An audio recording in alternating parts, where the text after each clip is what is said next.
The holidays are all about sharing with family. Meals, couches, stories, grandma's secret pecan pie recipe. And now you can also share a cart with Instacart's family carts. Everyone can add what they want to one group cart from wherever they are. So you don't have to go from room to room to find out who wants cranberry sauce, or whether you should get mini marshmallows for the yams, or collecting votes for sugar cookies versus shortbread. Just share a cart. And then share the meals and the moments. Download the Instacart app and get delivery in as fast as 30 minutes. Plus, enjoy free delivery on your first 3 orders. Service fees and terms apply.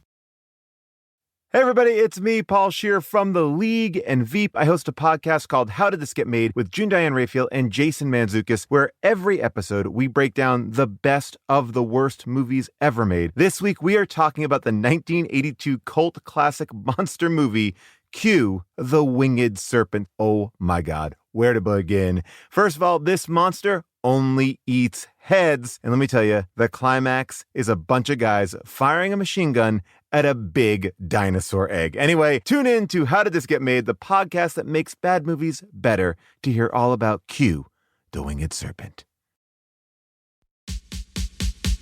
Ask me, ask Iliza anything. It's time to ask. Ask me all your questions. Leave them in the Instagram comment section. Leave them on your Twitter or leave them on your Facebook. We'll see them, we'll read them, then we'll give you answers. You know it, I've got it. I've got the answer, you ask me. I'll tell you anything.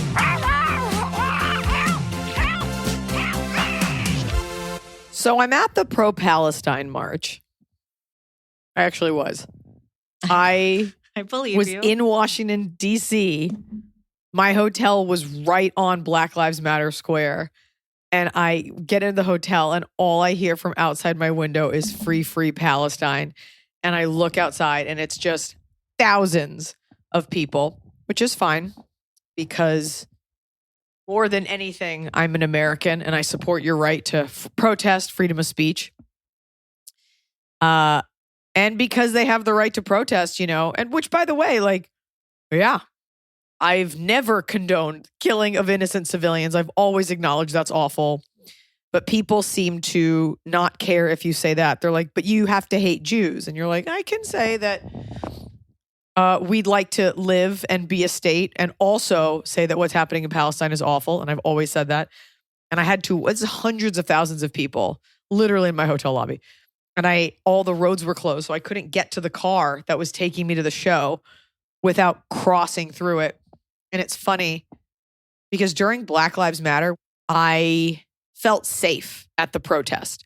And I went to these protests to show people like, look, this is a peaceful assembly, at least in LA, like this is just a normal protest. And I didn't in my gut have that same feeling. And I hated that I felt that way. And I had to cross through these people. And to be fair, everyone, I was like, excuse me. Everyone was like, oh yeah, go ahead. Because it's mostly, it's a lot of Middle Eastern people, but it's a lot of like white girls that are just like, oh yeah, go ahead. Like no one was violent. But I also was not dressed like a rabbi. And so I kept thinking like, if I was crossing this wearing an Israeli flag or outwardly Jewish, would I be safe? And I don't have the answer to that, but I'm glad I was. And I support their right to free speech. But it is a weird thing to be amidst a sea of people knowing that a lot of them do wish you and your entire family and culture dead. I've never really had that feeling before. Why do you think that that's what they're thinking? Because I think, what do you mean? Why do I think that? Like when Because you're if in the people- Black Lives Matter march, you're not like, oh, I know all these people want white people dead. Because that's less the rallying cries and the chants, and it's less of what you see online. I don't think It's more like we're fighting to. Go ahead. I just think especially in a march that you're talking about that's so big and it's a lot of white women, I don't think that they hate Jewish people. I think that they're involved in a cause, whether they know what cause they're involved in or not. It's a liberal cause. It's a dangerous ignorance because when you chant from the river to the sea, while you think you're just chanting for pro-Palestine, pro their lives, what it actually means is the eradication of Jewish people. And that's not across the board, and that certainly isn't everyone, and I won't have anyone think that. But when you take away my right to have my perspective, or when you take down people's posters for vigils for these kidnapped kids or missing kids, what you're saying is that your right to voice that doesn't matter. And a lot of people who are very close to this cause deep down do want the eradication of Jews. And you're seeing it with the rise of hate crimes, with the woman in France who was stabbed to death in her home, with rabbis being killed, with swastikas. That's what these things mean. So someone may not say, I want you dead, but the chants, the iconography, and the subliminal messages that are deeply baked into these things. It's kind of like if you're Black and someone says to you, oh, wow, you're so well-spoken. It's like, well, no, they were just saying it. And you're like, but I know that that's deeply steeped in this assumption that Black people are not intelligent. So when you are of a minority, you understand the coding. Not like in a weird way where I'm like, everyone's out to get you. And I don't believe that. But I think what's even more dangerous is all the people who are on this without having properly looked into what the implications of a free Palestine actually means, especially abroad where you're seeing these hate crimes taken out on people that have nothing to do with the country. So that's what it is. It's just a nervous feeling that I'm sure many Jews have felt over many, many decades. But to their credit, peaceful protest, no problem. And I do, again, support your right to do that. I support a Nazi's right to stand outside and say, I don't like anyone who isn't me. Like, that's your freedom of speech. As long as you don't hit anyone, as long as you're not directly calling for the eradication. That's where the coding comes from. And so that's it. Do you feel at this point, more than any others, do you ever think about the fact that you're not generally perceived as Jewish from the outside? Does that bother you? Yeah. No, it doesn't bother me. I don't have to color my hair blonde. I don't have to look a certain way. I don't think people who are getting hate crimed are just random people. I think it is a rabbi. I think it is someone where they're Jewish and where they live. It doesn't tend to be someone who just looks Semitic, because you could look Jewish but not be Jewish. So it's not like I can set being Jewish down for a moment. You can't set being Asian down or being Black down. So I guess I have that going for me, that I look like a Gentile, except for the fact that I'm like just famous enough that you might know. So I think about these things. That is what you're most famous for, is being Jewish, your number one skill. The most Christian looking Jew we know. Here we are. You know what's a real bottom of the cob is when you go to eat a mandarin and it's not delicious. It's just kind of watery. Little mandarin orange. And you're like, this will be so satisfying. And then it's like, and you're like, well, I'll finish it, but this wasn't good. I have to eat 3 now. Is this a full size? Are mandarins little guys? Yeah, the little cuties. Oh, okay. Yeah, you can get the through mandarin it. candidates. Yeah, I got through it. It's probably the hardest thing I've had to go through recently is eating a watery clementine. And I also want to give 2 shout outs. Sorry, I had to say all that. I'm not sorry.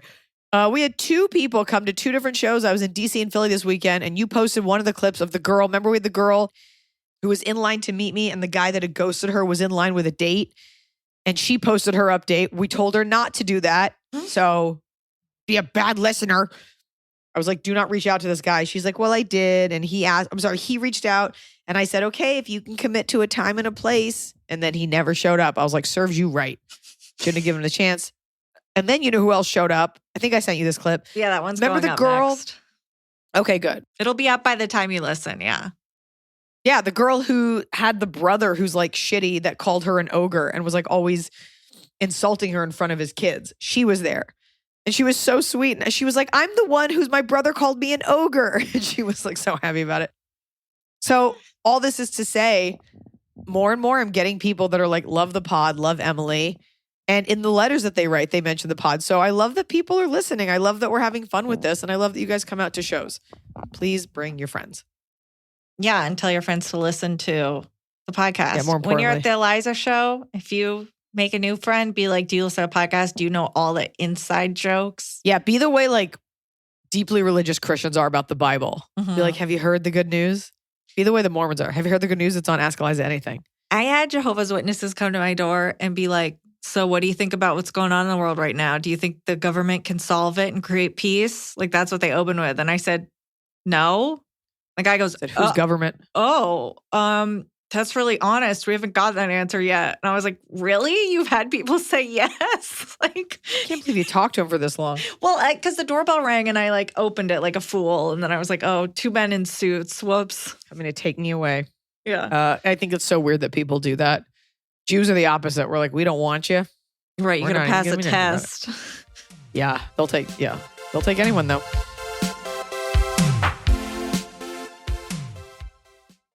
Fall has fallen. Winter is on its way. The days are shorter. But just because, they feel shorter. And just because the days feel shorter doesn't mean your to-do list gets any shorter. You still have to power through your busy days. And a great way to do that is with nutritious food from Factor's no prep, no mess meals. At the end of a short day in the fall or the winter, the last thing you want to do is have to cook. Factor has got you covered from breakfast, snacks, dinner, anything in between. Factor has easy, nutritious options to keep you fueled, like their chicken Florentine with spinach and garlic chili cauliflower. You bet. That's what I want to make myself at the end of a day where I am exhausted and my husband isn't home. Whether you like routine or you enjoy mixing things up, Factor has you covered with 35 different delicious meals every week and over 60 additional convenience options you can add on, like keto cookies, pressed juices, and smoothies. And because Factor meals are chef prepared and dietitian approved, you're going to love not only Factor's meals taste, but also how they support your goals, even if your goal was just making yourself dinner. Head to factormeals.com/Iliza50 and use code Iliza50 to get 50% off your first box and 20% off your next month. That's code Iliza50 at factormeals.com/Iliza50 to get 50% off your first box,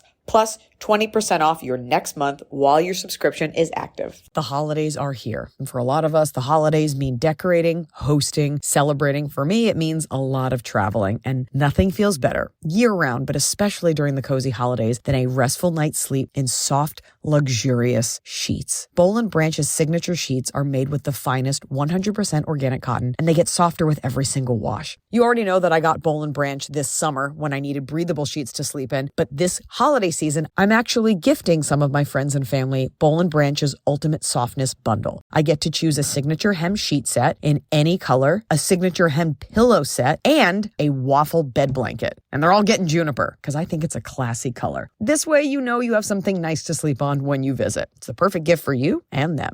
Gift you and your loved ones a better night's sleep with Boll & Branch. And right now is their best offer of the entire year. For 25% off plus free shipping on your first set of sheets, head to bollandbranch.com/Iliza. That's Boll & Branch, BOLLAND branch.com/Iliza for 25% off. Limited time only. Exclusions apply. See site for details. So finally, fall is here. I have been looking forward to it. I have had a hard year in a good way. I had a baby. I have been on a nonstop tour, nonstop traveling, and it's been hot. So I'm looking forward to, of course, pumpkin spice, everything, cooler weather, and slipping into a cozy sweater from Quince. I've talked about Quince before. Quince has beautiful leather jackets, cotton cardigans, soft denim, and so much more. All Quince items are priced 50 to 80% less than similar brands. Dressing expensive doesn't have to be expensive. Their clothing is beautiful, it's durable, it stands the test of time, and it's what I like to call a capsule wardrobe. I got an Italian wool cocoon coat. That's one of those, it's got like a European collar and it covers my butt so I can walk around New York City and not be chilly. And Quince only works with factories that use safe, ethical, and responsible manufacturing practices. Get cozy in Quince's high-quality wardrobe essentials. Go to quince.com/Iliza for free shipping on your order and 365-day returns. That's QUINCE.com/Iliza to get free shipping and 365-day returns. Quince.com/Iliza.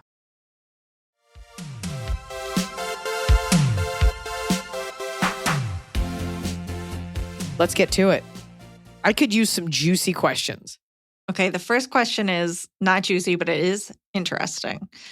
Quick question. How do I compliment other women at the gym without being a creepy, middle-aged stranger? I am not athletic, but I've discovered fitness and lifting later in life and love it. Having never spent a lot of time in gyms, I want to give a nod, thumbs up, or something subtle that says, hey girl, you rock. I realize how hard it is to talk to people with earbuds, and I don't want to annoy them with verbal compliments. I also realize commenting on someone's physical appearance is not the way to go, but rather to compliment their effort, drive, etc. I used to work out in the baggiest sweats and t-shirts I owned. I know how hard it's been for me to become comfortable in a public workout space, especially as a woman who spends a lot of time in the male-dominated areas of the gym. Beyond the smiling and general manners I always use, is there a non-creepy way to extend pleasantries, or is that enough to help put other women at ease? Overthinking everything, as always. I want to put this out there because I get this from a lot of women who I meet at shows, and they'll be like, oh my God, I love you so much. I hope it's not creepy. Am I being creepy? Creepy. Creepy is a funny word. And I even talk about this. I want to say it's confirmed kills. It might be an elder millennial. I think it's elder millennial. Women are not creepy. Like, yes, you can be a stalker. You can be a gross. You might do something. It takes a lot for a woman to be creepy. Creepy is usually associated with some sort of unwanted sexual advance or someone being like surreptitious or whatever. It would take a lot for a woman to genuinely perceive another woman as creepy. So you need to get that label out of your mind. It is, God, girls will be like, oh my God, I just want to say like, you're my favorite. Am I creepy? Am I creepy? And I'm like, you have no idea how far you would have to go for me to say creepy. And I've had fans give me like really intimate gifts of like photos of us over like a decade glued into an album. And I've still never been like, that's creepy. It's a lot, it's intense, but it's from a good place. So my point is, get that word out of your vocabulary. Like no one's going to think that. And that's it. And a woman complimenting another woman's body is fine. You know, it's not like you're going up to a fat girl and being like, got a little way to go, but you're doing it. Like, not that. A thumbs up. I tell women all the time, I'll be like, you look great. People love that. Everybody wants that. And shame on anyone who's like, I wasn't trying to look great. Keep your patriarchal bullshit to yourself. A thumbs up. Hey, you look great. Hey, great form. You look super strong. That's it. That's it. Anytime you interact with someone, they might be a dick about it. Like I had a crazy neighbor who, if you said like good morning to him, he's like, you don't actually mean that. It's not good. You don't know what you're talking about. The government trained you to say that and like flip out on you. Like somebody's going to get mad at you for something. If it makes you feel good to compliment other people at the gym in a non-sexual way, go for it. If you're doing it to everyone you see and it's like, oh, maybe there's something wrong with this girl. But like if a woman looks great, first of all, we're so conditioned to not compliment other women. I saw a woman the other day and I was like, I just want to let you know, you look incredible in those pants. And like chances are if you're wearing something tight or something cute, like you do think you look good and you're just not allowed to say it. Or like I'll see someone wearing something, I'll be like, I could never wear that. Like that sounds weird, but I'll be like, you look great. If I tried to wear that, I would look so old. You look gorgeous. That's it. Everybody wants that. So my thing is whatever you say, just don't worry about being creepy. Unless you're like licking her. And you're just like, I bet you taste good too. Do you smell as good as you look? You look beautiful. We get to say the things to each other that men can't say to us because they've ruined their privileges. Right. That's it. Right. Innocent until proven guilty. You look great. Great form. Hey, you're killing it. Nice job. It's always cool to see other women. You look great. I love those leggings. Like whatever. And then move on. I think if you want more of a conversation, then it's like, okay, what's this about? But just do it. Don't worry about it. But I will say, if don't somebody do it has too much. Earbuds in, don't like tap them. Like take those out so I can talk to you. Like just if they've just got earbuds in, do a nod, do a thumbs up. Yeah. Or the like look and be like, okay, be like, you that's look a great. white power sign. I'm still. You can that. Most people don't know that. So just go. I don't think you can do an okay. People need to stop co-opting benign things. What are you allowed to do? Just blink and lick your lips. A peace sign, but only the front way because the back way is a British fu. Jesus, Emily, what kind of a weird trademark trod upon world? Kick it! Hi there, AIA fam. My heart ached when I heard the write-in last Wednesday, about the mom whose friends kept ghosting her. As a young mom with a 4-year-old and a 1-year-old, I remember so much those first few years of loneliness. Because I had my first at 21, I was the first of all of my peers to become a parent. I spent all but my best friend pretty much disappeared from my life during my pregnancy. Then we moved across the country to a new city with no support system. It was lonely, and I realized how isolating motherhood was. It took some time, but I found some great resources that have gifted me the most amazing friends and sense of community. The first thing is an app called Peanut that is basically Tinder for moms. That is the cutest thing I've ever heard. That's so cute. So cute. But I'm allergic to peanuts, so I sued them.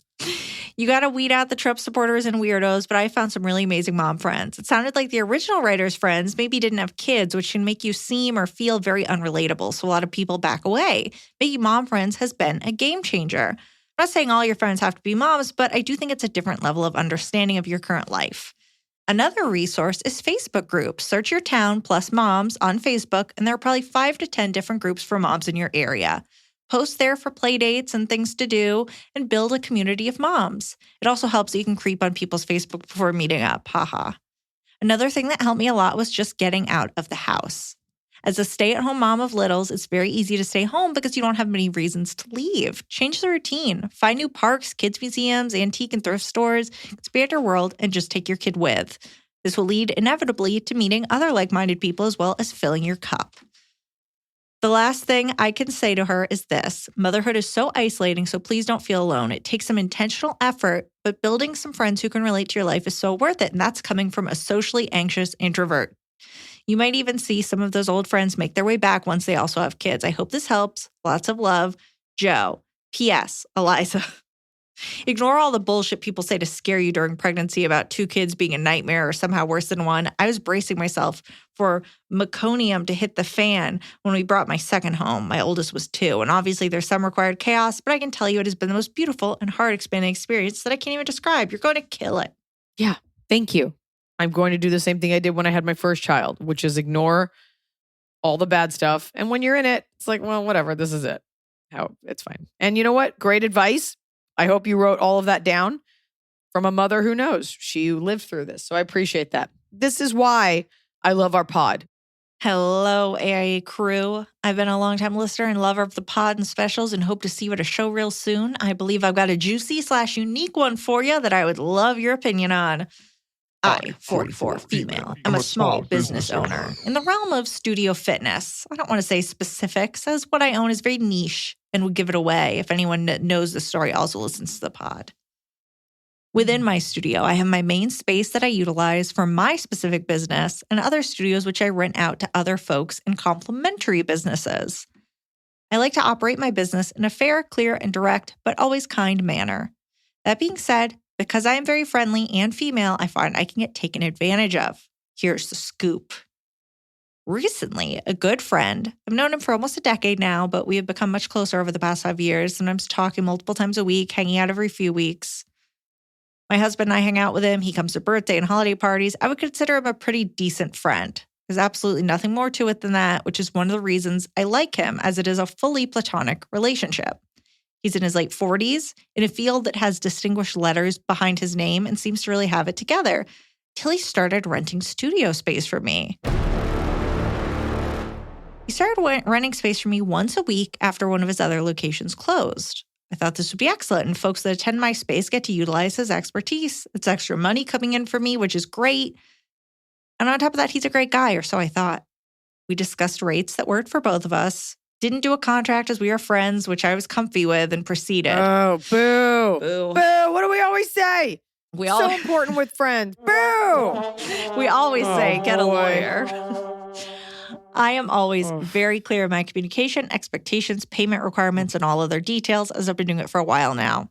And know that if you are not crystal freaking clear, people can get, quote, confused easily. All was amazing. People were loving him and his skills. Then the first of the month came, and I get a money transfer for a portion of his rent. Oh no, I have to have a money talk, I thought. But whatever, I'm never weird with talking about money, and I'm just clear and to the point. He thought he was only going to pay for any time he booked, even though I had been crystal clear about him renting at a very reduced rate for a specific set of hours per month. That's literally not how any rental anywhere Right. works. I'm only paying for the time I'm in my apartment. Like, what are you talking about? I guess you weren't crystal clear, or he's manipulative. I would guess go the on. latter. Let's just chalk it up to being a little scattered, I guess. Well, that was the first red Lots flag. of grace. Lots of grace given. Keep going. He Mad paid at me you. the remainder, so I thought we were good. Fast forward 6 months later, and he owes me thousands of dollars. I Oh would my keep God. sending him nice little reminders, would throw it in a conversation. This was for the first month or two. Since then, I have sent very pointed texts, Instagram voice notes, and voicemails. Again, not being girly and passive, like, hey, would you maybe mind paying up? More like, hey, this is making me uncomfortable that I have to continually nag you about getting payment. At this point, you owe me a decent amount of money and we need to settle up. As with all my renters and for what we agreed, you were to pay me on the first of the month. Is there something going on that I don't know about that you need help with? I'm a friend. I'm here if you need. Regardless, I need a plan, as you know that I'm not in the best place financially. Need to resolve this. That's already too much explaining. Already too much. Then the ghosting help. started. He's like, yeah, I need to not pay my rent. Right. That's the help I need. Yeah, I was going to say he's never going to pay you. But then he started ghosting. Yep. Our daily meme sharing stopped, and it had weirdly continued up until this point. He continued to come and treat people at my studio, even after I'd sent all those messages. Locked the door, changed the lock. Okay. My husband, who knows him and has always liked him, was wondering if the only explanation was that he was a psychopath. This was so out of character. Part of me was concerned he was in some deep shit, but the other was just like, WTF. Yep. I corner him at my studio. As soon as he heard my voice enter the space, I received a small money transfer, which was a really weird move. We talked. Wait. So you cornered him at your studio and like then yeah. It sounds like so. As soon as he heard my voice, like she you finally walked saw in. him. She saw him. He heard her and he goes, oh, and like Venmo'd some money. Like, because he saw you face to face. Yeah. Because it wasn't a meme. It wasn't a text. And he was like, oh, I'm here. Okay. I received a small part, which was a really weird move. We talked. He was nervous and awkward and apologized and said things are stressful, but he's okay. And I owe my money in full by the end of the month. I ragged on him and said, above owing me money, why was he ghosting a good friend like a teenager? Of course, I was only met with you're right. I was very odd. I didn't leave feeling any better about the situation. I said, I'm hoping we can get past this. And if he's okay, like he says, then we can go back to being friends. I can get my money and we can move forward. Well, it's November 1st, the 1 month later money due date. And I bet you can guess where we're at. Obviously, I need to cut him off as a friend. He's no longer welcome in my space, but also sad he has made me have to do this. And I don't believe there's any other option.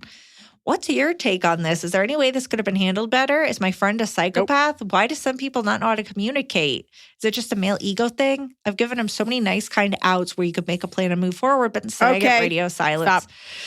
First of all, get your hot take on this hot dumpster fire mess, Anonymous.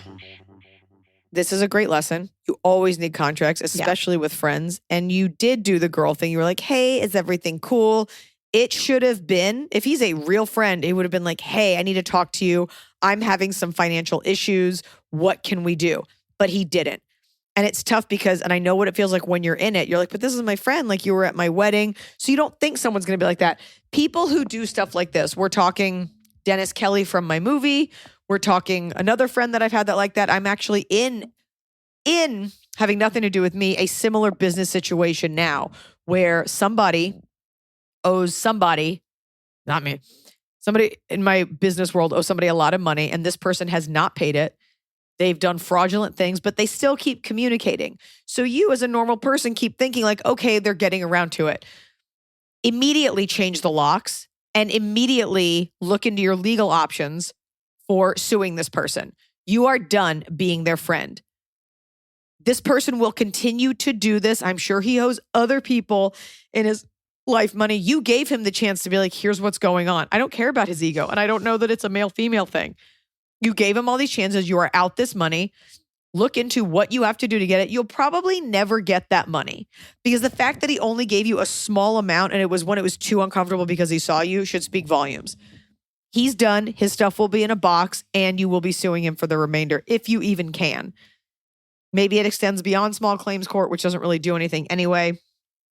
But this guy's not your friend. And I hate that you were even like, hey, if you're going through something, like, he's not. He is just bad with money, which is not your problem. And I'm mad for you that the second he was like, I thought I was going to pay for the time I was there. Why would anybody make that deal? Why would any landlord do that? Red flag, red flag, red flag. Fine, you're in it. Today, get the locks changed. Emily will tell you, don't keep him on the line. Try to get more out of him. Get your locks changed and sue him or serve him some sort of, I don't know, talk to a lawyer, have your husband help, whatever. This guy's never going to pay you and he will just stop being your friend. And all of the collateral you built up as friends will have done nothing but make it easier for you to be parted with your money. I hate that he did He's this. Not your friend. It's a bummer, but he took advantage. and you let him for so long. We get this question a lot where it's like, well, fast forward, and women do this, benefit of the doubt.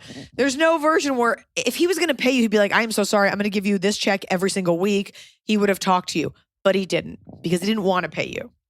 Or he did, but he just couldn't do it. Not your problem. It was kind of the girl's. Okay, when you told him, like, this is not okay, you equivocated. You were like, well, I'm in financial hardship. End of, you owe me money. We had a deal. Yes. End Too much conversation. You don't need context. I think you pride yourself on being very clear and a good business person, and you may be, and you did business with a friend, and they bit you. And I don't think you were clear, and I don't think you were concise, and shame on you for not having a contract. I'm glad you wrote in, but the bullshit ends today. And I don't know if legally, I don't know what you own in there, but you could lock that door and be like, if you want your shit, you can pay me my money. And leave it on him to bring legal action on you. You might have to talk to a lawyer, but it's like, I don't know, do you legally own everything in there if he's not paid you? Right. Because that's a great incentive for him to like get out that checkbook. Yeah. It sucks. It's hard, especially for landlords and small business owners. Like the law is like weirdly on the side of the squatter. I don't know where you live. I don't know the rights, but I would take the law into your own hands and I would lock that door. Yeah. It sounds like he's not going to sue you. Yeah. That's all. And he's not your friend anymore. And some people, it would be it's surprising what people will try to get away with when money's on the line, how much they will throw away their humanity. No more warnings. Do not send him a text. The fact that you were sending memes back and forth, let him know like, oh, she's cool with it. I can walk all over her. And it may not even had anything to do with you as much as like, this is just how he is. Yeah. Business friends and regular friends are always different. No texts, no warnings, no fucking voice notes. Go right now, lock that door. And when he wants his stuff, he can reach out to you. And in the meantime, begin the process of some sort of suing. Yeah. That's it. Yeah. Maybe the incentive for him to get his stuff is he can pay you the rest of it because it's going to be a lot more expensive for him to retain a lawyer. Yeah. So at the very least, lock that door. There you go. Next kick it.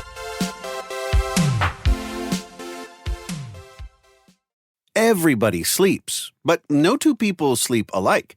At Coop Sleep Goods, we celebrate the way you sleep differently. We believe everyone deserves a great night's sleep with their own pillow. And the adjustable, customizable Coop pillow makes it easy. Whether you're a side sleeper, back sleeper, or even a starfish, we've got the perfect pillow for you. Crafted with our innovative memory foam and microfiber fill, our hypoallergenic pillows adjust to you, not the other way around. Just tailor the fill for the perfect fit. Add some in, take some out, until your pillow's just right for you. See why luxury hotels and spas worldwide feature Coop Sleep Goods and why we have tens of thousands of 5-star reviews. With our 100-night risk-free trial, you've got nothing to lose, except those sleepless nights. Get up to 50% off selected items during our Black Friday Cyber Monday sale when you visit coopsleepgoods.com/comedy. That's COOP sleepgoods.com/comedy. The holidays are all about sharing with family. Meals, couches, stories, grandma's secret pecan pie recipe. And now you can also share a cart with Instacart's family carts. Everyone can add what they want to one group cart from wherever they are. So you don't have to go from room to room to find out who wants cranberry sauce, or whether you should get mini marshmallows for the yams, or collecting votes for sugar cookies versus shortbread. Just share a cart, and then share the meals and the moments. Download the Instacart app and get delivery in as fast as 30 minutes, plus enjoy free delivery on your first 3 orders. Service fees and terms apply.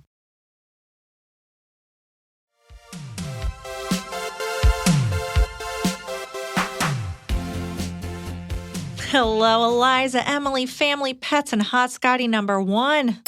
I, trans male, 32, white, and my fiance, 31, white, non-binary, or female, depending on the day, are getting married October 2024 and have been together since August 2018.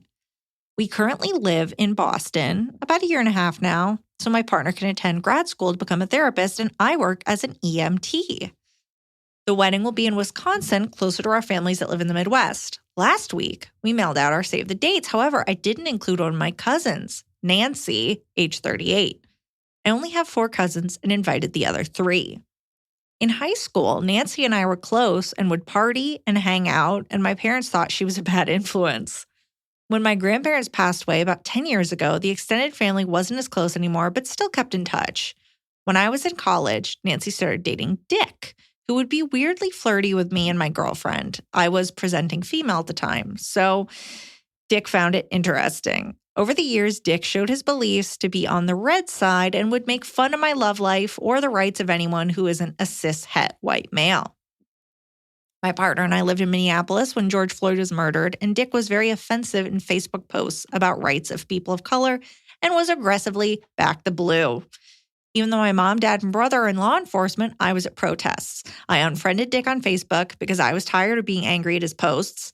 October 2022, my mom passed away from brain cancer, and I saw Nancy, now married to Dick with 2 kids in middle school, at the funeral. We tell her about the wedding, and she says, "Oh, another wedding I won't be going to." When we mention it's in Wisconsin, she lives in Illinois, she says she might go. She didn't attend either of my older brother's weddings. She isn't actively as red as her husband, but I definitely don't want Dick there, who may say something stupid or make our other queer guests uncomfortable. My oldest brother says don't invite them if I don't want them, and the middle brother said to send them an invite and hope they don't show up. Should I stand my ground and not bring them, as we also don't have any more room for guests, or should I try to avoid family drama since they're the only ones not invited? I also got to meet you and Blanche as you entered the Chicago Theater for your Netflix special, and you shared my Instagram post on my fried shrimp tattoo based on your bit. Thanks for making me laugh all these years, Talos. Okay, and the shrimp is like this cool cartoony shrimp on like a green background, and you post it. It's a cool shrimp. Very cool. It's a cool shrimp. It's a cool shrimp. Look, this guy probably isn't like pumped that you're a trans person. You also haven't heard from him or her. Yeah. I'm sure you posted, I'm sure you're friends with her on Facebook. You seem to use Facebook. That's okay. You're from the Midwest. And I'm sure that you posted that you're getting engaged. You know, has this person reached out? Has Nancy given you any indication that she cares if you're part of her life? Moreover, she's like, oh, another one I won't be going to. And that sounds like she meant it like, because my husband's controlling. You don't need the, as they say in Yiddish, surus, which is, as they say in Italian, like the agita, like, which is, as they say in English, like the discomfort, the nervousness. You don't need that on your wedding day. Mm-mm. We get a lot of people that write in, they're like, should I invite this one loose cannon friend? What if they're weird? You don't need it. This person doesn't want to go to your wedding. This person probably doesn't believe in your right to exist. And even if they do, you got a weird vibe. And you could always be passive aggressive and chalk it up to like, oh, you said you didn't want to go, but you don't need to explain yourself. No. You didn't want them there, and that's it. And you're going to get married and you're going to have your life. Maybe you guys will have kids. You will see how little these things matter. And 6 months from now, it won't have mattered. Even the good friends that are there, you probably won't even be friends with some of them. And but if not even be friends, like you just don't see them as often. Like you're starting a life with someone. Don't invite them because they are probably not for you, and move on. Yeah. This like stiff upper lip British thing, where like we do it because it's the right thing. It's not going to be any family drama. And if you want to squash all of it, you can say, I mean, by the way, the guy may have never said anything that was weird or anti-trans, but he gives you a weird fucking vibe. And 10 people that act like him tend to not be pro all the things you're talking about. Then again, all the people that are pro things you're talking about, I always thought wouldn't be anti-Semitic, but the world is showing us that people contain multitudes. But you've known this guy long enough to know that he gives you the creeps. You don't want him there. And you don't want to think about, is he going to get drunk and do something weird? So don't do it. Life's too short. Nancy doesn't care about you. The only thing she'll care about is, honestly, if you don't invite her. That's right. She will have a nice, delicious little thing to be angry about. And she can go, can you believe they didn't invite me? And really ride on that high for a while of righteous indignation. But don't invite her. And then you can see her like once every 2 years at a family event, and she'll be tacky if she brings it up. And that's that. And if she says anything, be like, I'm sorry. I don't know. We invited the people that we thought would want to go. We have to all be okay with, like, from an integrity standpoint, making a choice, not out of anger. You're doing it out of self-preservation and out of evidence. It sucks to be judged for something you may or may not think, but you've known this guy long enough and he bothers you. And Nancy's not cool. So don't have him to your fucking wedding. They can eat their choice of chicken or fish at Shakey's. Does Shakey's have just fish? I hope it doesn't. They just started. They just added. I was at the meeting. They just added it to their lunch menu. Oh, gross. Hi, Liza and Emily. I'm a first-time question asker, huge fan and weekly listener, hoping to get your much-respected outsider's perspective on the absolute shit show of events my best friend has inflicted on herself lately. This whole post will make you mad because it is so insane, but please, I need help. Okay. My 29 female best friend, 28 female, of 13 years, recently broke up with her boyfriend of 7 years. He was a decent guy, but a bit of an asshole, and I thought she would find better for herself as she is beautiful, responsible, and artistic. Weirdly, 3 days after the breakup, when she temporarily moved in with my mother, who was like family to her, she started panicking about her biological clock and hopped into dating mode. So when a guy messaged her on Facebook, she took it as a green light to message back, and the rest is toxic history. First, things seemed great. The guy was attractive, well-spoken, had a nice apartment, seemed okay. I thought worst case scenario would be a rebound and nothing more. Within weeks, they're exchanging I love yous. Shortly after, she suspected he was seeing other women and posted him on a, quote, "Are we dating the same guy?" page. Oh. Multiple girls warned her of the enormous red flag that he is. She acted disgusted and made it known she was done with him. Then after 1 week apology, she continued to date him. I cannot even begin to list the things he has done, so I'll start with a few. Turns out he has no car, got fired from his job, is a raging alcoholic, has an STD, ditched her at a bar on her birthday to go to the strip club, butt dialed me inside strip club from her phone that he, quote, accidentally took, and was audibly trying to hook up with someone's wife. The list goes on, and after meeting him, he gave me an uneasy, bad vibe. She ignored it, and since they irresponsibly never use protection, she got pregnant. When she told him she was pregnant, he made her come to his house to take a bunch of tests while he and his friends laughed in the next room. She miscarried the following week. Thank God. Well, sorry, we all think it. Thank God. After her miscarriage, she found out about another girl who had gotten pregnant by him and had just had an abortion the same week. My friend confronted him about it, and he, I cannot make this up, blacked his own eye right in front of her. What? All of our friends are so concerned. I've told her we will not support this relationship. We even got so far as for her to my therapist and call inpatient facilities on her behalf because I think she is going through a mental break. After so much drama and her friends telling her how absolutely not normal this guy is, she has moved in with him. They drink and party every night. She's totally changed in every way. Usually I would let someone like this slip out of my life, but our relationship is much like a close sister bond. She has no family, and I'm scared for her. I don't want to keep ripping his character apart because it has started to create a me and him against the world mentality to her. I promised I would never be around him again. After telling him to his face, I see right through his bullshit on her birthday. But now with my 30th coming up on Thanksgiving Day, I want her to be there as it's a huge milestone. But I know she will want to bring him. I don't want to isolate her from her friends by making her choose. Do I tell her not to come at all or that he can't? She keeps hinting that she wants us to like him because things have been better. But I don't believe it. And I just don't want to associate with behavior like this. It's absurd. Heartbroken because this friend was like a soulmate type of best friend. And now I feel I don't even know who she is, which adds to the fear of driving a wedge between us right now because I don't want to lose her for good. Yeah. I mean, my advice is not always like, just cut it off. I mean, this is your sister and you love her and you want to fight for her. First of all, she wants to bring him because now she's codependent. Mm-hmm. I cringe. People are like, can I bring my husband? Like, it's 3 hours. Can you go do drugs after? And so I'm sure you've told her how you feel.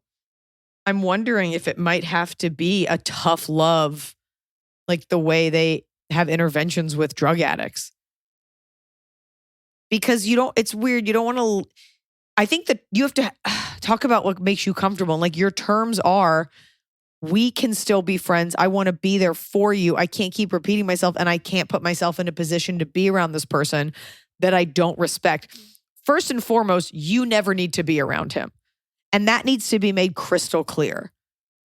I have a friend whose boyfriend is not a bad person, but I know 1 or 2 things that makes me just like not really respect his character. And we were all somewhere the other night. And I was like, well, why don't you guys go have dinner? She's like, oh, you don't want us to join you? And I was like, no. And I didn't say anything else about it. You don't have to explain yourself any further. She is desperately wanting you to like him so that she can prove to herself that she likes him because she has no self-esteem and she thinks it's the best she can do. And if you like him, then it can all be okay. You cannot ever give her that. And the least you can do is make sure that you're not around him. And I also doubt she's as much fun of a hang now that she's with him because you're seeing like a weird side of her. Noah, do you want to chime in on this? I mean, I'm probably going to give a pretty obvious answer, which is you say you're invited and he's not. If that means you don't want to come, then I'm sorry, but it's your birthday. It's not fun if he's there. And honestly, it sounds like you might just have to wait out this relationship to end before you have your friend back again. This guy sounds like a nightmare. Yeah. Seems pretty straight ahead to me. It is straight ahead. We're saying that in this case, it's like this is like a sister to her. And I was just saying like the least you can do is make it clear that you never need to be around this guy. And you tell her you love her and you'd like to help her, but she's like obsessed with this guy who has done horrible things to her. How do you throw away your sister? You just got to wait it out. I mean, it's your birthday party. It's not like it's...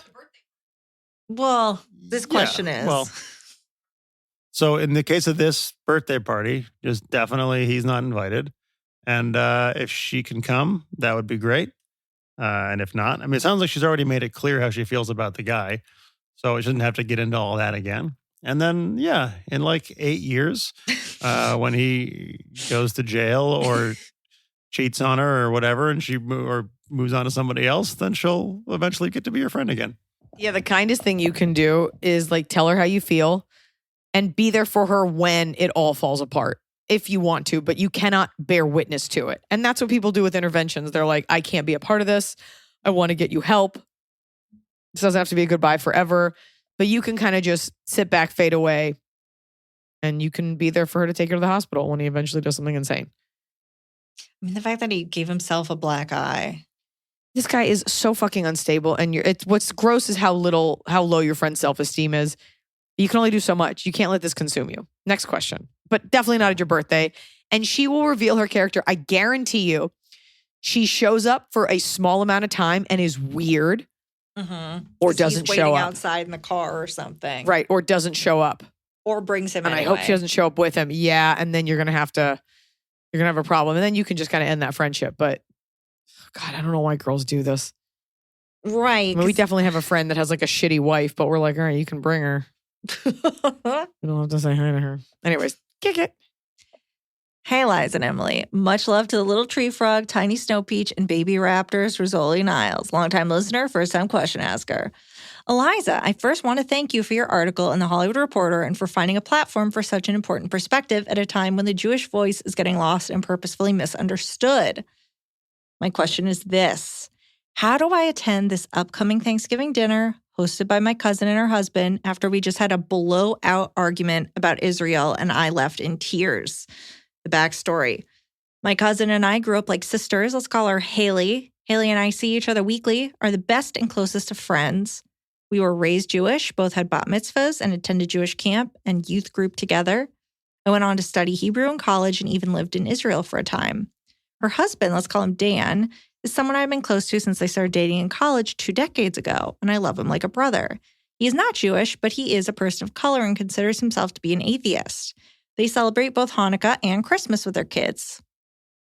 They are hosting Thanksgiving at their house this year with a bunch of our family and mutual friends. It's important to me that I'm able to go and be calm and be at peace with our first ever argument that literally let me on fire. The fight. This argument literally lit you on fire. You probably fire can't right go to now. Thanksgiving because you're in the hospital. This argument started after Haley, Dan, and I were talking about the shocking rise in anti-Semitism across social media. Dan was saying he doesn't understand what we mean by this and that it hasn't been that bad. Internal eye roll. He went on to say that he feels as if he no longer supports Israel because of their indiscriminate targeting of civilians. He thinks that Israel should sit on its hands or only conduct a ground invasion because we know that Hamas holds civilians hostage. It's the only fair thing to do. You should look up the definition of indiscriminate before he uses it and wields it so irresponsibly. But go on. And now Israel is as much to blame as Hamas. WTF. To this I said, what the heck? One, we just watched what the indiscriminate... It's okay. Okay. We don't need to go back and forth with the points of the debate. Go on. So I asked him this, I did that, and I said, I think we can all say across the board that we wish that less civilians were affected. I asked him, as someone whose family is Jewish and as anti-Semitism is boiling over across the world, does it really make sense to lend your voice to an anti-Israel movement at this moment? Could you not hold the two together, wishing there was a different military tactic, but also support and respect Israel? He said plenty of other things that were deeply unexamined, uninformed, and subconscious anti-Semitic trope fueled by propaganda. And I said plenty of other things that reflect my hurt and pain and Zionism. To sum up, it was shocking to hear this face-to-face from this person I've known to be a Democrat, a progressive, and someone who has celebrated Jewish holidays with us for 2 decades. What was worse was how my cousin sat there and said nothing. At one point, she tried to voice that I was misunderstanding what he was saying. Is it possible that in my anger that I truly misunderstood what he said? I thought he made himself very clear. But I feel betrayed, as she is a Jewish woman herself. Their children are Jewish. Her whole family is Jewish. I feel embarrassed that I cried. I feel upset that we haven't resolved this. I'm so angry that he said so many hurtful things that he doesn't have the context to understand. But now we have a holiday coming up in 3 weeks. What do I do? Clear the air beforehand or let it drift off into oblivion and pretend like it didn't happen for now? What's crazy is that our family is so Jewish and so Zionist and so pro-Palestine and pro-two-state solution. I can't imagine the topic won't come up at Thanksgiving. What's my tactic to not storm off in tears like a child? Thank you and love you both, Iliza. Sounds like just regular Thanksgiving. Yeah. Yeah. I think it's just part of the deal, and you just you get into it. I mean, controlling your own emotions is an important thing to be able to do. Yeah, I mean, I'm not going to change anybody's opinion. You probably all misheard each other at various points because emotions are high. If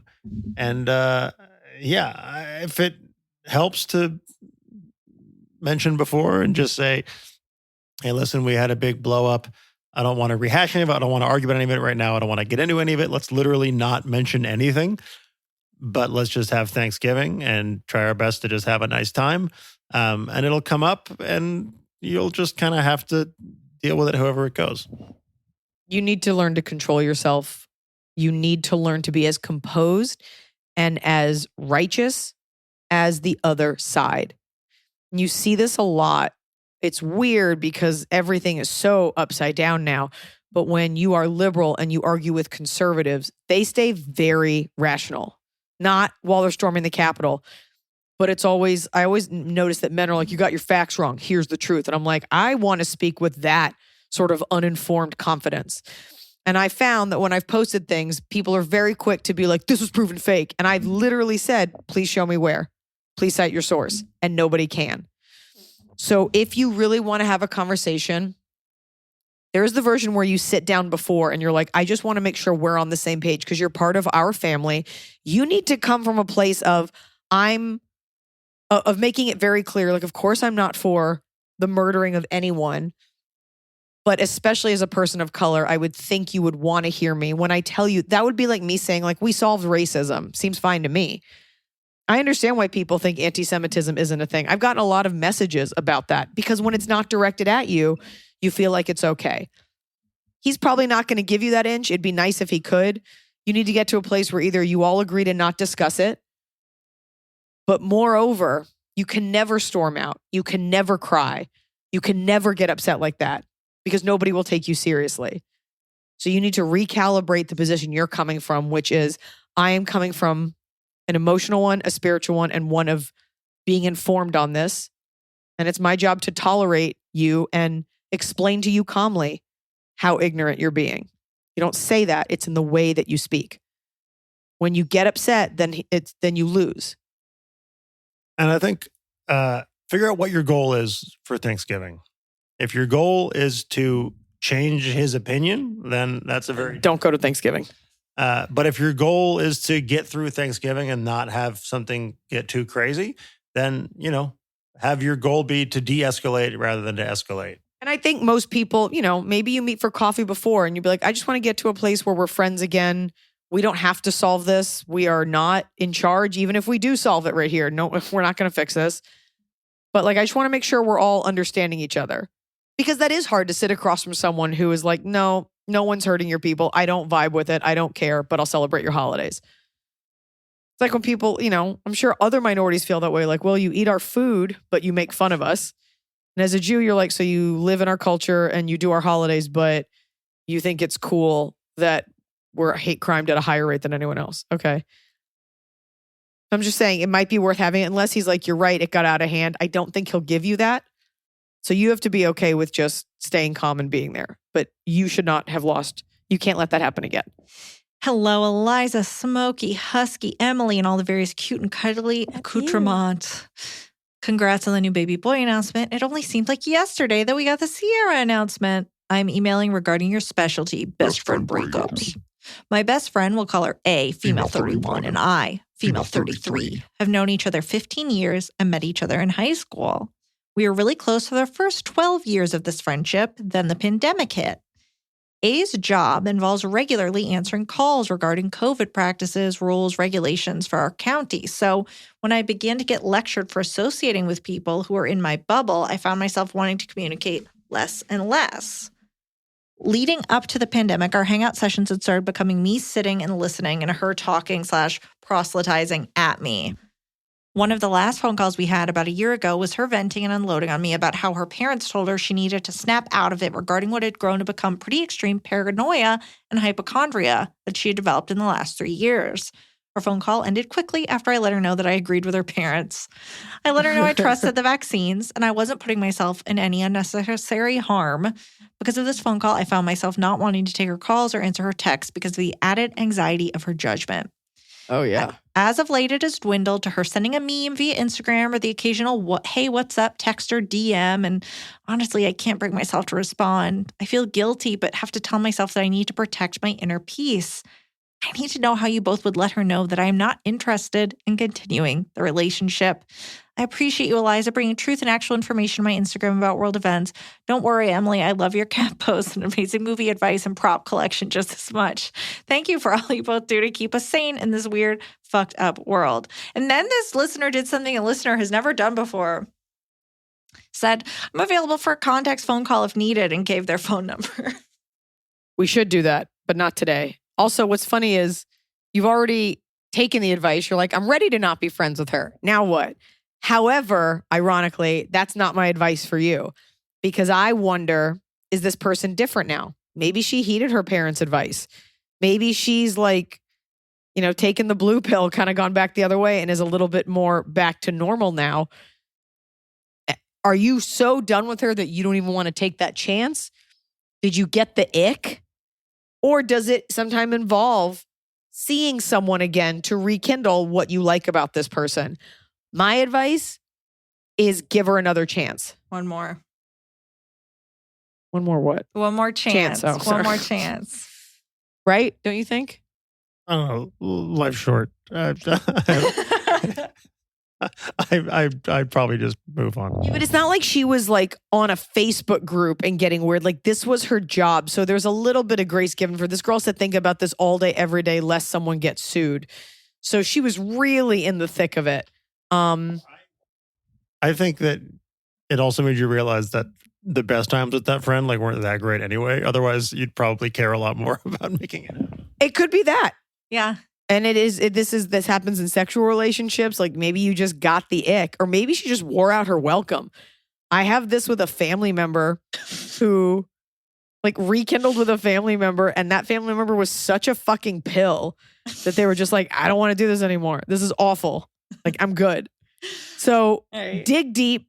Is it because did you get the ick from the COVID stuff and you were so tired of being ranted at? Which happens. Nobody wants to sign up for that. If she came to you tomorrow and she was like, I'm done talking about COVID, are you still too annoyed, or would you want her back? Or have you gone long enough? Because it's been a year now. Yeah. Or she made the mistake if you went long enough without being her friend that you realize it doesn't really affect your life.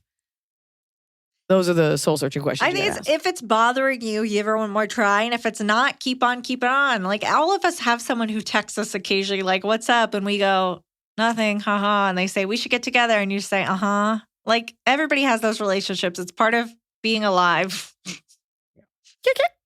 Cobb. It's the talk with a cob. You're doing it right every day. You just take a bite, top of the cob. Do you want to start with top or bottom? I'm going to do my top. My top of the cob is a bad one. Oh. And I'm not proud of it, but I don't care. Because you have to, be rational with the world and what's going on. And, I don't take out my anger on people, but this time I did. We were walking through a city. I'm not going to say which city. And we passed by a clinic. And there was a woman standing outside in a vest. So she was like a women's health clinic. And she's there. She was like, it said like escort.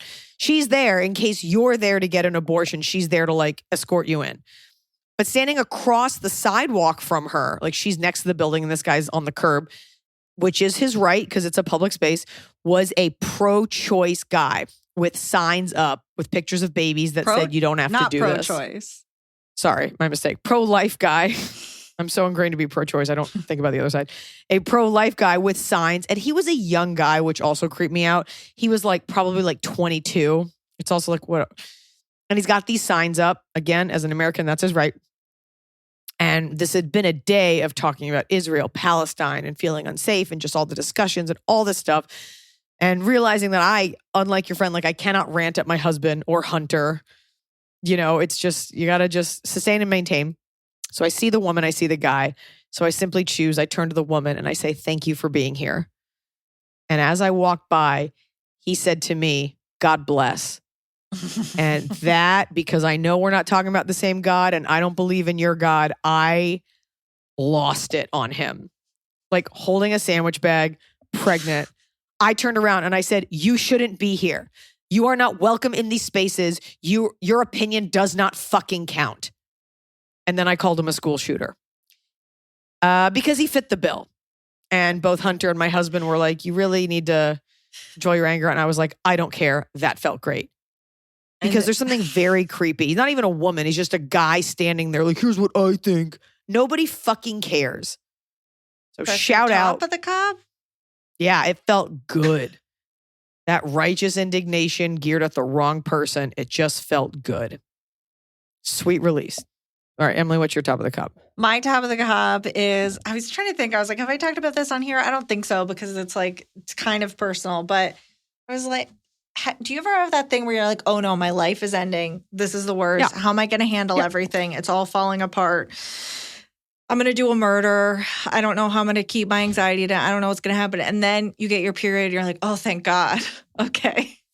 That was accounting for about 50% of my feeling that this is it for me and I cannot maintain my life.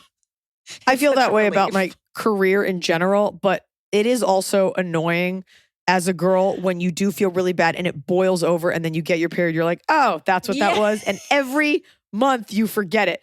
Not that we are not rational decision makers. It's more contained, like boiling anger toward yourself. It was a very internal, like, oh my God, I can't do this. I have to go to work every day. I have to do this every day. There's no point in any of it. And then I was like, oh, okay, hopefully this feeling will change in a couple more days. And I don't actually feel this despondent. Sweet release. Yeah. Top of the cob. I wanted to submit for top of the cob this week. My friends and I bought our tickets for Iliza's show in D.C. when they first dropped, and we've been waiting for months.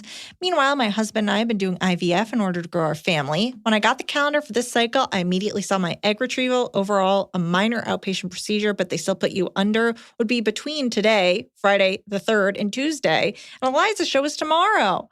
I have top of the cob. I have an amazing friend who was making plans with me to ensure I got to go, even if I had surgery that morning. And I had a very successful retrieval today, so we don't have to worry about it. Tammy in the DC metro region. Yay. Well, the show was great, so I'm glad you were there. Yeah. And that baby got to go to those eggs got to go to the show. My bottom of the cob is when I order a tasty coffee drink, but the caffeine is so strong that like halfway through, you're like, this feels great. And then you like don't really want the rest of it, but it's a tasty coffee drink. And you find yourself sipping more. Plus, as a pregnant woman, I only get a little bit, so I don't want to waste it. And it was like such a rocket fuel coffee. So my bottom of the cob is having delicious seasonal coffee drink left over, and I just can't drink it. Yeah. Leaving coffee on the table. It's my real low lift bottom of the cob in light of what's going on in the world. It's going to make it a low lift one, not a political one. My bottom of the cob is when you have so many things you need to get done with all kind of like shifting due dates, like so many things that you just know you need to work on, so you don't work on any of them. So then you feel worse because if you just started on one of them, you could get something done. But instead you're sitting there like, what do I do? What am I going to do? It's paralyzing. It's such a paralyzing feeling. And you're just like, I know I'm wasting time. Why am I not doing anything? Existential dread, procrastination, and your period. Yeah. That'll do it. It's a deadly combo. Yeah. So I'm doing great this week. The fan bottom of the cob. My bottom of the cob is that I got a notification on my phone from Netflix saying, quote, No Hard Feelings is now on Netflix. And I got very confused yet excited because I hadn't seen Iliza promote a new special. Then I clicked on it and got sad when I realized it wasn't a surprise special drop from Iliza. It was just the new Jennifer Lawrence movie with the same title. Oh, no, it's not. My feelings are very hard. Mine is the hard feelings tour. The hard feelings tour. She's like, no hard feelings, didn't mean it. I'm like, oh, I fucking meant it. Speaking of no hard feelings, I will be in San Jose, and I will be returning to San Jose and returning to the Silver Legacy Casino right there in Reno. I love going to Reno this time of year because they have cute little craft fairs, or at least they did last time. And it's going to be great. And then we're coming to you, Seattle, for 2 shows, and to you, Portland, Oregon, for 2 shows. Tickets at Iliza.com/tour, and you can always get, you can add a VIP pass to it, and you can meet me after. That's right, folks. I don't do it out of the kindness of my heart. You are purchasing that meet and greet. I think people think it's like part of the ticket.